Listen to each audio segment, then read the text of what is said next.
जब त्रिभुज की भुजा को हम आगे बढ़ाते हैं, बाहर जो कोण बनता है बहिष्कोण पाते हैं।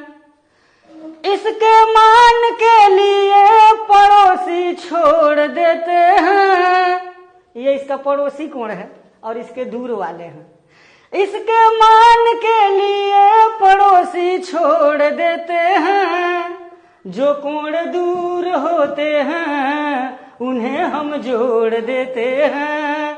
जो कोण दूर होते हैं उन्हें हम जोड़ देते हैं। कोई बात अगर कहा जाए, सीधे अगर कह दिया जाए तो उतना प्रभावी नहीं होता है जी, लेकिन उसको अगर कविता के माध्यम से या संगीत के माध्यम से बता दिया जाता है, उसका ध्यान आकर्षण हो जाता है जी। और जिस मुद्दे पर, जिस टॉपिक पर ध्यान आकर्षित हो जाते हैं वो उनको समझ में आ जाता है। तो यहाँ एक त्रिभुज का बहिष्कोण है, ज्योमेट्री का एक टॉपिक है। ये त्रिभुज ABC है और इसकी भुजा को अगर हम आगे बढ़ा देते हैं, कोई भी भुजा, तो यहाँ बाहर जो कोण बनता है इसी को बहिष्कोण कहा जाता है, exterior angle of A triangle. इसके पास में जो कोण बनता है इसको छोड़ करके यह कोण और ये कोण, इन दोनों कोणों को जोड़ देते हैं तो बहिष्कोण आ जाता है। अगर सिद्ध करना चाहें तो मैं सिद्ध, अगर मान लीजिए यहाँ पर मैं नाम रख दूं angle 1, angle 2, angle 3 and angle 4, तो कोण 1 धन कोण 2 बराबर हो जाएगा 180 अंश, समीकरण नंबर 1। और ये भी हम जानते हैं कि किसी त्रिभुज के तीनों अंतः कोणों का योगफल 180 अंश होता है।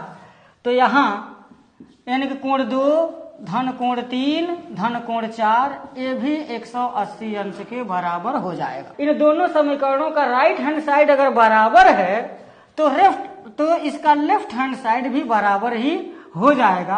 अर्थात कोण 1 धन कोण 2 बराबर कोण 2 धन कोण 3 धन कोण 4, और कोण 2 से कोण 2 कैंसिल होगा तो कोण 1 बराबर कोण 3 धन कोण 4 हो जाएगा। ये जो बहिष्कोण आया है उसकी जो वैल्यू होगी वो त्रिभुज के इस कोण को छोड़ करके ये जो दूर वाले जो कोण हैं उन्हीं को हम जोड़ देंगे तो मान निकल जाएगा। थोड़ा सा इसमें गुनगुनाऊंगा।